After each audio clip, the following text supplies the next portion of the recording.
Why did you never report? And I started taking a lot of drugs, and I just let time pass, and I wasn't really in the right state of mind. But you were in the right state of mind to commit new offenses. She was scared for my life too. She's 19, Judge. She's 19, and you decided to attach your star to somebody who is on probation for aggravated robbery, have a child with him, and the only thing he's done on probation has been pick up new cases and not report it. And right now he is very, very much staring down the fact that he could be spending the rest of his life in prison. This defendant is facing life in prison for aggravated robbery.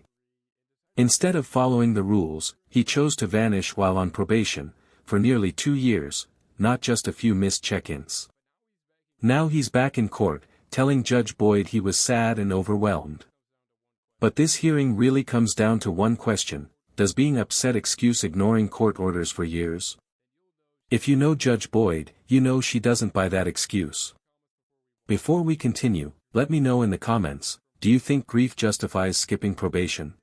Court is calling State versus Fernando Carmona III. Could I have parties announced for the record? Lauren Espinoza for the state. Andrew K. Hicks for the defense. And are you Mr. Carmona? Yes, ma'am. And are parties ready to proceed? We're ready to proceed, Judge. All right. Violated condition number 1. On or about the 22nd day of November 2025 in Bexar County, Texas, the defendant, Fernando Carmona III, committed the offense of failure to ID, fugitive intent to give false information in violation of condition number 1. All right, to that, how do you plead? True or not true? True. Violated condition number 1. On or about the 22nd day of November 2025 in Bexar County, Texas, the defendant, Fernando Carmona III, committed the offense of evading arrest detention in violation of condition number 1. How do you plead to that? True. Violated condition number 4. In Bexar County, Texas, the defendant, Fernando Carmona III, did then and there fail to report to the supervision officer as directed for the months of January, February, March, April, May, June, July, August, September, and October 2025 in violation of condition number 4. How do you plead to that? True or not true? True. And finally, violated condition number 4. In Bexar County, Texas, the defendant, Fernando Carmona III, did then and there fail to report to the supervision officer as directed for the months of January, February, March, April, May, June, July, August, September, October, November, and December of 2024 in violation of condition number 4. How do you plead to that? True or not true? True. State will waive the remaining. Court will find 1, 1, and 4 and 4 true. Is there a proposed agreement? No, there's not, Judge. We have differing opinions. So the state's position is to grant state's motion, revoke probation, enter an adjudication of guilt, and sentence to 18 years in the prison. All right, so I need a trial court certification. I don't have one. Judge, I actually have one right here. I went over with it. He's my client's a little emotional at the moment and didn't want to sign it. We're willing to stipulate on the record if perhaps that that I have gone over his the certification of his rights to appeal, and I've explained to him that any actions that you take here today, technically he would have the right to appeal, but he cannot appeal his underlying case. All right. Did you not want to sign a trial court certification of defendant's rights to appeal? Yes. It's okay. You'll sign it? Okay. We'll have it signed right now, Judge. Right. Judge, we're going to go ahead and tender that certification of right of appeal. All right. So the state is asking for revocation for 18 years. Defense, do you have any witnesses?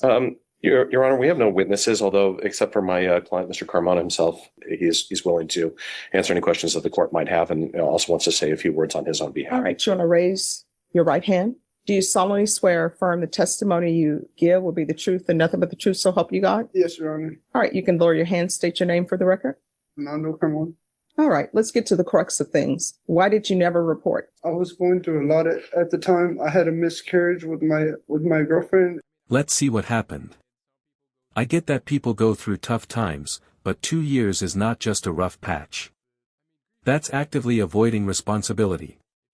Grief doesn't stop you from making a simple phone call. Disappearing for that long shows he knew exactly what he was doing.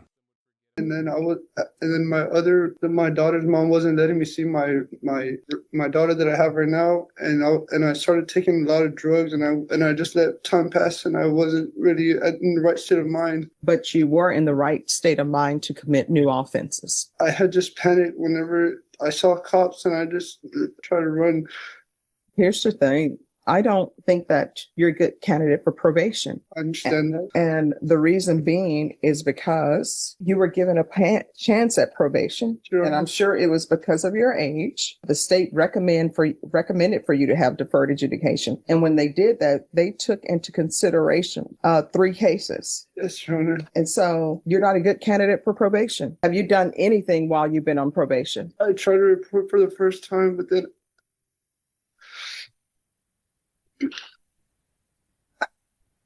I'm sorry, Your Honor. I just had a lot of that had happened at the time, and I was just emotional, and I just wasn't who I am. I'm sorry. Well, no, I mean, here's the thing. I understand that sometimes people want to turn back the hands of time, but you can't. So we just have to deal with where we are now. Yes, Your Honor. And where we are now is, according to what I'm seeing, you have not done anything Yes, Your on Honor. probation except pick up new cases. Yes, And Your that's the number one thing. The easiest thing is to report, because all that, I mean, it takes time because you're sitting waiting for whoever your officer is to call you back and not pick up any new cases. You know, when people say, well, I don't belong to a gang, I don't pick up new cases, I pay my child support, it's always you want a cookie for that, because everybody does that. Mhm. Like, you shouldn't get kudos because you pay child support, right? Yes, Your Honor. And you're telling me that the mother of your other child didn't want you to see that child? Mm-hmm. Well, I mean, you come to her on probation for aggravated robbery.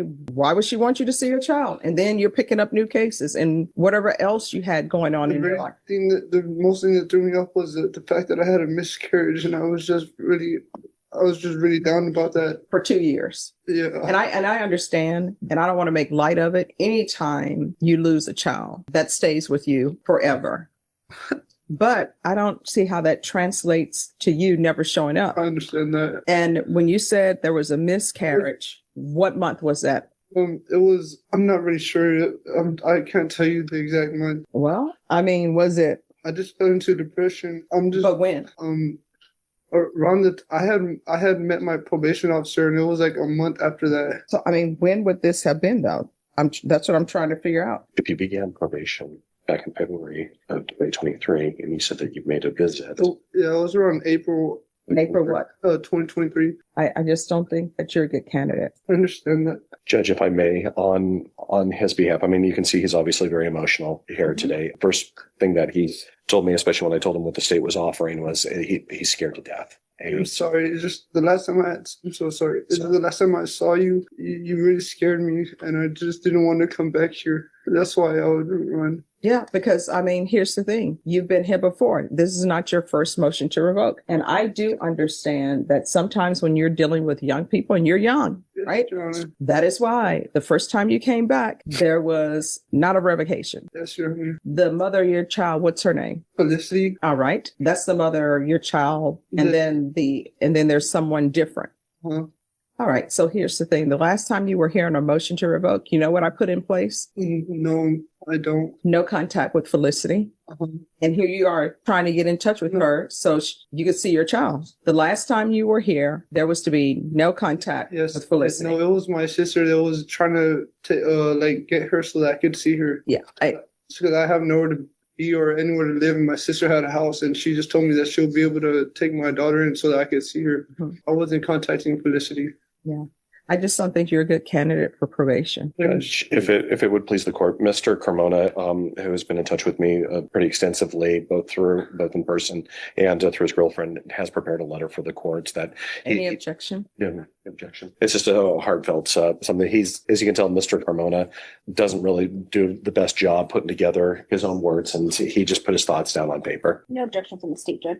Mr. Carmona, you've been on probation since 2023. Yes, Your Honor. And you haven't done anything. The only thing you've done is not report and pick up new charges. Yes. I don't think you're a good candidate for probation. So I'm going to grant the motion and I'm going to find you guilty. The only question is as it relates to length of time. Judge, with regards to the length of time, again, we would ask that the court please take into consideration Mr. Carmona's age, as Your Honor has already risen. I'm sorry, I'm getting over a cold. My mind is still a little bit in flux here. As the court has already raised on its own accord, he is very, very young. I believe that this incident took place when he was 19 years old. He's 23, about to turn 24 years old right now. Obviously, this underlying incident, I understand that there were some pretty bad facts in this case. Nevertheless, I would please ask that the court please take into consideration the time that has passed since then. He does actually have a girlfriend who is here in the courtroom with him, who has set him for the most part on the straight and narrow since then. Is this the person who had the miscarriage? Yes. Okay. And she has cared deeply. She has been in touch with me pretty consistently. She's been looking out for him. And how old is she? I'm sorry, how old are you again? She's 19, Judge. She's 19, and you decided to attach your star to somebody who is on probation for aggravated robbery, have a child with him, and the only thing he's done on probation has been pick up new cases and not report it. Is this what we're doing in this world? To me, it seems less like suffering and more like hoping the system would forget him. Judge Boyd pointing out the relationship was important. Tying your future to someone facing life in prison is not love, it's self-destruction. And she wasn't being mean, she was being honest. I can't speak to her choices on this there, but she sees something in Mr. Carmona, and she has really taken an interest in him. And as such, I would just, again, I can speak from a personal experience, Judge, that as a man, I was a different man from when I was 19 to 24, and then to what I am today. There's a reason why they say the brain doesn't stop developing until you're in your late 20s, especially as men. And I see that Mr. Carmona, I mean, when I met him, I kind of ran the full gamut of emotions there. I mean, admittedly, he was a little bit cocky when I first met him, and then he got a little concerned, a little frustrated, and now today I see this very scared young man. And right now he is very, very much staring down the fact that he could be spending the rest of his life in prison. And again, based on the facts of, as I understand them, because I did not handle the underlying case, I've been handling only the MTR, I don't see anything here that would warrant him spending 18 years of his life where he would then get out and be in his 40s. He would, I'm going to be turning 50 pretty soon, but I can only imagine myself starting my life essentially 9 years ago. So I just don't see that the facts warrant that here. I ask that the court please take mercy on him in its sentencing and please allow him to get another start at life. I think with some structure, he might actually show some potential. Before you met her, did you tell her you were on probation for aggravated robbery? Yes. And did she give you any advice to, hey, you need to report? She was scared for my life too. Sometimes the courtroom is the only place people hear the truth straight, without any sugarcoating. It also doesn't make sense that Songi claimed fear of the judge while ignoring her for 2 years. Usually, fear makes people follow the rules, not vanish. So last time I was here, you had told me that I wasn't going to get life if I ever came back here. No, I'm sure what I've said was, from here on out, everything you do, you need to ask yourself if the actions you're taking, if that could result in you potentially going to prison for life. Yes, if it is, don't do it. If the answer is maybe, don't do it. And I'm sure I probably told you, if there's anything that you need, speak with your probation officer. If you feel they're not addressing it, you can always come back to the court. You did neither. Instead, what you did was not report for close to 2 years and pick up new charges. All right. The court is finding 1, 4, and 4 true. The court will find you guilty, revoke. I'll request a therapeutic community. There's an affirmative finding of deadly weapon. There's to be restitution to Miguel Zapian, if any. There's a $1,500 fine, time and money to run concurrently. There's to be no residing in households with minors, and the court will sentence you to 14 years in the prison. Judge, may I just please ask for reconsideration for less again, just based on everything here, Judge. I do appreciate that this was less than the 18 years that the state asked for, but again, may we please ask for reconsideration. Thank you for your arguments, counsel. Did you review the trial court certification of defendants' rights to appeal with your attorney? Did you understand it and sign it? Yes, sir. All right, because this is not a plea bargaining agreement, you do have a limited right to appeal. That right to appeal is as it relates to the allegations in the motion that the court found true. Because this is a felony conviction, you're not allowed to own or possess any weapons or ammunition. If you have a question over what that is, you'll need to speak to an attorney. Do you understand? Mm-hmm. All right, so your complete sentence from the court is 14 years. Therapeutic community, I cannot force them to place you in the therapeutic community or order that. You'll have to request it as well. There's an affirmative finding of deadly weapon, $1,500 fine. That fine will run concurrently with the time you serve, and there's to be no residing in households with minors. All right, good luck to you. Every choice he made only made things worse. At some point, the court stops listening and starts taking action. He probably thought a sad story would earn him some leniency, but Judge Boyd wasn't convinced. The 14-year sentence isn't just punishment, it's the result of ignoring repeated warnings for too long. Life gets hard for everyone, but court orders don't pause for personal problems. If you were the judge, would you have been more lenient after 2 years of silence? Drop your thoughts in the comments. Thanks for watching. Don't forget to like, subscribe, and stay tuned for more.